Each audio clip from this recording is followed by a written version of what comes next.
नमस्कार, ये आकाशवाणी शिमला है। अब आप प्रभा शर्मा से प्रादेशिक समाचार सुनिए। आज के मुख्य समाचार। प्रदेश सरकार ने सड़कों से बर्फ हटाने के लिए 2 करोड़ 85 लाख रुपए की मशीनें खरीदी। 5 कांग्रेस विधायकों के निलंबन पर विधानसभा में गतिरोध जारी, विपक्ष का सदन से वॉकआउट। माकपा विधायक राकेश सिंघा ने राज्यपाल के अभिभाषण को बताया आधा अधूरा दस्तावेज, कई मुद्दों पर सरकार को घेरा। और मुख्यमंत्री ने भाजपा महिला मोर्चा की पदाधिकारियों से मिशन रिपीट के लिए कार्य करने का किया आह्वान। अब समाचार विस्तार से। मुख्यमंत्री जयराम ठाकुर ने कहा है कि सड़कों से बर्फ हटाने के लिए सरकार ने 2 करोड़ 85 लाख रुपए की लागत से 76 स्नो क्लियर अटैचमेंट मशीनें खरीदी हैं। इसे लोक निर्माण विभाग अपनी गाड़ियों में लगाकर बर्फ हटाने के काम के लिए इस्तेमाल में ला रहे हैं। विधानसभा में आज प्रश्नकाल के दौरान मुख्यमंत्री ने विधायक राकेश सिंघा के सवाल के जवाब में ये जानकारी दी। मुख्यमंत्री ने कहा कि सड़कों से तुरंत बर्फ हटाने के लिए इस काम को आउटसोर्स पर दिया जा रहा है, ताकि लोगों को आने जाने में किसी तरह की परेशानी न हो। उन्होंने कहा कि भविष्य में इस काम को आउटसोर्स पर न देने के प्रयास किए जा रहे हैं। मुख्यमंत्री ने माना कि नारकंडा से बतनाल तक स्नोबॉन्ड क्षेत्र है, ऐसे में यहां पर संभावित सड़क दुर्घटनाओं को रोकने के लिए शीघ्र रिटेनिंग वॉल की व्यवस्था की जाएगी। मुख्यमंत्री ने विधायक रमेश धवाला के एक सवाल के लिखित जवाब में बताया कि प्रदेश में सेवानिवृत्त कर्मचारियों के लंबित मेडिकल बिलों के भुगतान के लिए 243 करोड़ 21 लाख रुपए जारी कर दिए हैं। पिछले 3 वर्षों से इस वर्ष 31 जनवरी तक प्रदेश में विभिन्न विभागों से सेवानिवृत्त कर्मचारियों के कुल 28 करोड़ 36 लाख रुपए के मेडिकल बिल लंबित हैं। उन्होंने बताया कि इस वर्ष 31 जनवरी के बाद भी विभागों को 5 करोड़ 89 लाख का अतिरिक्त बजट दिया जा चुका है। विधायक होशियार सिंह के सवाल के जवाब में परिवहन मंत्री बिक्रम सिंह ठाकुर ने बताया कि स्टेट रोड टैक्स और टोकन टैक्स वसूलने के लिए सरकार विशेष अभियान चलाएगी। उन्होंने बताया कि इस समय प्रदेश में 641 निजी बस ऑपरेटर का 9 करोड़ 3 लाख और एचआरटीसी का 220 करोड़ 64 लाख रुपए बकाया है। विधायक अनिल शर्मा के सवाल के जवाब में खेल मंत्री राकेश पठानिया ने बताया कि मंडी के पधर में स्पोर्ट्स कॉम्प्लेक्स और इंडोर हॉल व हॉकी एस्ट्रोटर्फ के निर्माण के लिए 4.25 लाख रुपए एफसीए पर खर्च किए जा चुके हैं और इसका नक्शा भी तैयार कर दिया गया है। इस बीच मुख्यमंत्री ने हस्तक्षेप करते हुए कहा कि स्वास्थ्य विभाग की जमीन इसलिए नहीं दी जा सकती क्योंकि उनके पास एक्सपेंशन के लिए और कहीं जगह नहीं है।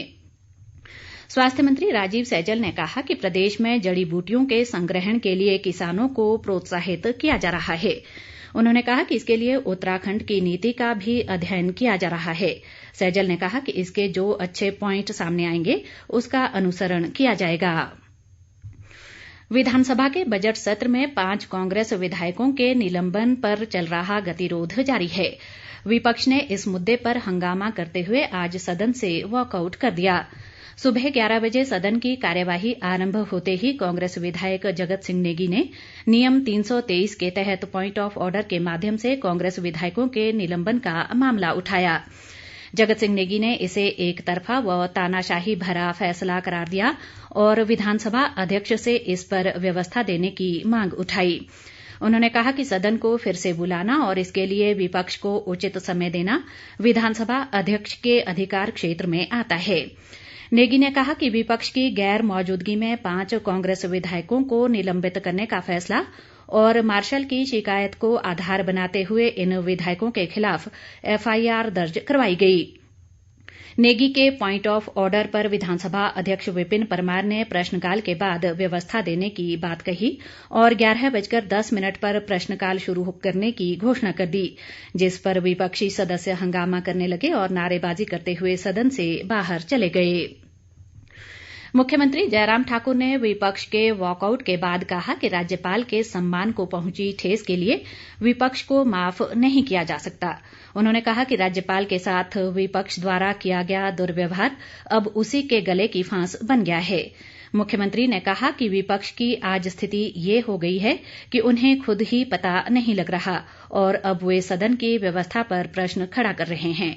उन्होंने कहा कि अब विपक्ष के सदस्य कहते हैं कि 26 फरवरी को सदन में दोबारा आने संबंधी मैसेज कुछ समय पहले मिला, कोई बात नहीं, सदन 1 घंटा चला, यदि उन्हें आना होता तो वे सदन में आ सकते थे, लेकिन विपक्ष की मंशा ठीक नहीं थी। उन्होंने कहा कि राष्ट्रपति, उपराष्ट्रपति और राज्यपाल के साथ कोई दुर्व्यवहार नहीं कर सकता है। अब विपक्षी सदस्यों के पास कोई रास्ता नहीं बचा है और नियमों के अनुसार कार्रवाई की गई है। प्रदेश विधानसभा में राज्यपाल के अभिभाषण पर चर्चा आज भी जारी रही। इस दौरान विपक्ष की गैर मौजूदगी में माकपा के तेज तर्रार नेता राकेश सिंघा ने विपक्ष की कमान संभाली और राज्यपाल के अभिभाषण को आधा अधूरा दस्तावेज बताया। हालांकि सत्ता पक्ष की ओर से विधायक अरुण कुमार ने जोरदार दलीलें देकर सरकार का बचाव किया। माकपा विधायक राकेश सिंघा ने कहा कि प्रदेश में डबल इंजन की सरकार पटरी से उतर चुकी है। सिंघा ने आरोप लगाया कि प्रदेश में कोरोना से लड़ाई के नाम पर हुई खरीद फरोख्त में भारी धांधलियां हुई हैं। उन्होंने चंबा में एक निजी मेडिकल स्टोर से बाजार की तुलना में अत्यधिक ऊंची कीमतों पर खरीदे गए मास्क और थर्मल स्कैनर मामले की तुरंत जांच कराने की बात कही। उन्होंने इस संबंध में दस्तावेज भी सभा पटल पर रखे। सिंघा ने सरकार के ऑनलाइन शिक्षा के दावे को भी झूठा करार दिया। उन्होंने कहा कि अभिभाषण में सरकार ने ऐसे छात्रों को घर द्वार पर अध्ययन सामग्री उपलब्ध करवाने का दावा किया है जिनके पास स्मार्टफोन नहीं थे, लेकिन ये दावे सरासर झूठे हैं क्योंकि एक भी छात्र को शिक्षकों की ओर से इस तरह की कोई सामग्री घर पर नहीं दी गई। उन्होंने कोरोना काल में भी निजी स्कूलों द्वारा अभिभावकों से की गई लूट, न्यू पेंशन स्कीम के तहत आने वाले कर्मचारियों को पुरानी पेंशन बहाल करने और पुलिस कर्मियों की अनुबंध अवधि 8 वर्ष से घटाने की भी मांग की। भाजपा के अरुण कुमार ने चर्चा में हिस्सा लेते हुए सरकार का हर मौके पर बचाव किया और कहा कि कांग्रेस द्वारा राज्यपाल के साथ की गई बदसलूकी से पूरा प्रदेश शर्मसार हुआ है और राज्य की जनता कांग्रेस को माफ नहीं करेगी। अरुण कुमार ने डीजल और पेट्रोल की कीमतें बढ़ने पर केंद्र का बचाव करते हुए कहा कि ये कीमतें अंतर्राष्ट्रीय स्तर पर कच्चे तेल के दाम बढ़ने से बढ़ी हैं।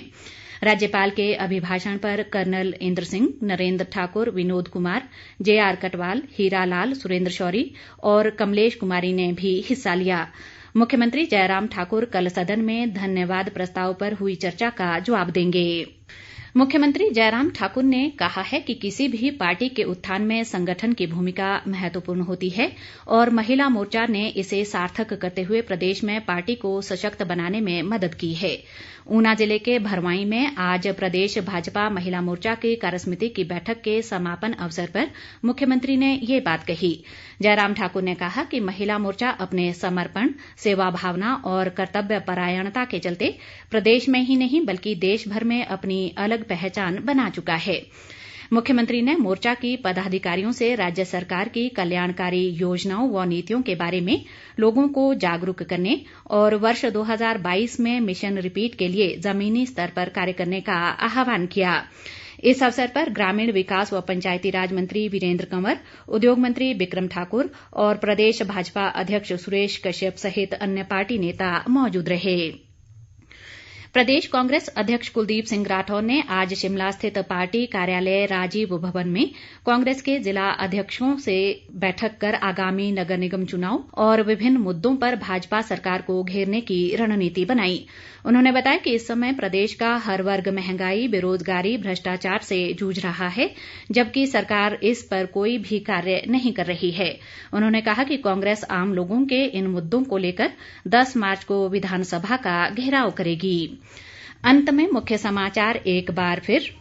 प्रदेश सरकार ने सड़कों से बर्फ हटाने के लिए 2 करोड़ 85 लाख रुपए की मशीनें खरीदी।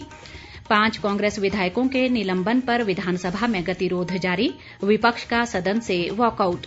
माकपा विधायक राकेश सिंघा ने राज्यपाल के अभिभाषण को बताया आधा अधूरा दस्तावेज, कई मुद्दों पर सरकार को घेरा और मुख्यमंत्री ने भाजपा महिला मोर्चा के पदाधिकारियों से मिशन रिपीट के लिए कार्य करने का किया आह्वान। इसी के साथ ये समाचार बुलेटिन समाप्त हुआ। नमस्कार।